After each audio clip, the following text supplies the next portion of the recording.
मन में एक सवाल तो तुम्हारे भी जरूर उठा होगा।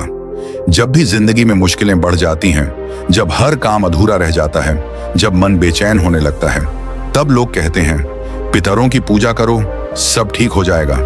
लेकिन क्या सच में ऐसा होता है? क्या हमारे पूर्वज जो इस दुनिया से जा चुके हैं आज भी हमारी किस्मत पर असर डाल सकते हैं? या ये सिर्फ एक डर है, एक परंपरा जो हमने बिना समझे मान ली है? आज मैं तुम्हें एक ऐसी कहानी सुनाने जा रहा हूं जो शायद तुम्हारा नजरिया हमेशा के लिए बदल देगी। बहुत समय पहले एक छोटे से गांव में एक युवक रहता था। उसका नाम था नरेश। देखने में बिल्कुल आम इंसान, पर उसके जीवन में एक अजीब सी छाया हमेशा रहती थी। जितना भी मेहनत करे सब बेकार जाता। व्यापार में घाटा, घर में झगड़े, मन में बेचैनी। लोग कहते तेरे पितर नाराज हैं, उनकी पूजा कर। पहले तो नरेश हंस देता था। उसे लगता था मर चुके लोग मेरी जिंदगी कैसे बिगाड़ सकते हैं। लेकिन जब तकलीफें बढ़ती गईं, उसका विश्वास भी धीरे धीरे डगमगाने लगा। एक दिन वो थक चुका था। मंदिर गया, पंडितों से मिला, हर उपाय किया, लेकिन राहत नहीं मिली। फिर एक साधु उसके गांव में आए, शांत, गंभीर और आंखों में गहराई लिए हुए।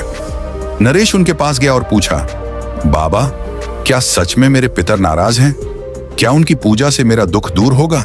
साधु मुस्कुराए और बोले, बेटा, पहले यह समझो कि पितर कौन है। अगर तू समझ गया कि वो कौन है तो तुझे पूजा की जरूरत ही नहीं पड़ेगी। नरेश चौंक गया। क्या मतलब? साधु ने कहा, तेरे पितर सिर्फ तेरे पूर्वज नहीं हैं जो मर गए। पितर तेरे अंदर भी हैं।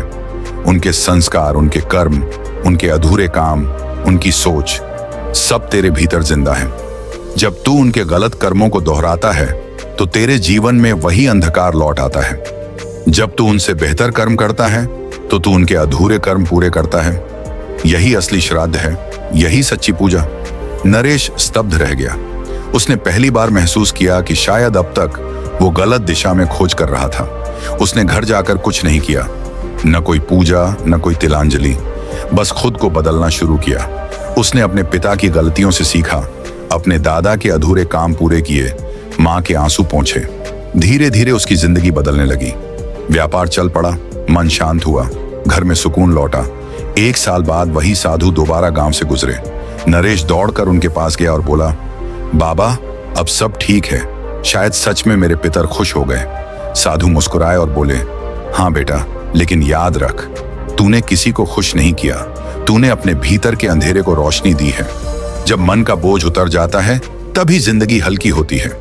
यहीं पर भगवान बुद्ध की वो वाणी याद आती है, तुम्हारा भूतकाल तुम्हारे कर्मों के रूप में तुम्हारे साथ चलता है। जो उसे समझ लेता है वही मोक्ष का मार्ग देख पाता है। बुद्ध ने कभी पितरों की पूजा की बात नहीं कही, लेकिन उन्होंने कर्मों की विरासत की बात जरूर कही थी। उन्होंने कहा था, हम अपने पूर्वजों की गलतियां दोहराकर दुख पाते हैं और उन्हें सुधार कर मुक्ति पाते हैं। यही तो असली पितृतर्पण है। सिर्फ तिल जल में डालना नहीं, बल्कि अपने कर्मों को जल में शुद्ध करना है। सोचो, अगर किसी के दादा ने जीवन भर लालच में गलत काम किए, किसी के पिता ने क्रोध में रिश्ते तोड़े, तो वो ऊर्जा, वो संस्कार अगली पीढ़ी में उतरते हैं। इसे विज्ञान भी जेनेटिक मेमोरी कहता है। हमारे जीन सिर्फ शरीर नहीं, आदतें और प्रवृत्तियां भी ढोते हैं। तो अगर तुम अपने भीतर उन प्रवृत्तियों को पहचान लो और उन्हें बदल दो, तो तुम अपने पितरों को मुक्त कर देते हो। और यही कारण है कि जब कोई व्यक्ति अपने जीवन को सुधारता है, उसका पूरा वंश उसका आशीर्वाद देता है, क्योंकि वह वहीं ठहरी हुई ऊर्जा को आगे बढ़ा देता है। नरेश की तरह शायद तुम्हारे जीवन में भी कुछ अधूरे काम हैं, जो तुम्हारे नहीं पर तुम्हारे परिवार की कहानी से जुड़े हैं। शायद तुम्हारे घर का कोई पुराना झगड़ा आज भी तुम्हारे रिश्तों पर असर डाल रहा हो। शायद कोई अधूरी जिम्मेदारी अब भी किसी को सता रही हो। अगर तुम उसे समझो, माफ करो और आगे बढ़ो, तो तुम वही कर रहे हो जो पितृ पूजा का असली अर्थ है। भगवान बुद्ध ने कहा था, भूतकाल में जो हुआ वह अनुभव है, भविष्य में जो होगा वह परिणाम है, लेकिन वर्तमान ही वह क्षण है जिसमें मुक्ति है। इसलिए जब भी कोई कहे कि तेरे पितर नाराज हैं, तो खुद से पूछना, क्या सच में वो नाराज हैं या मैं ही अपने अतीत की गलतियों से अब तक बंधा हूं?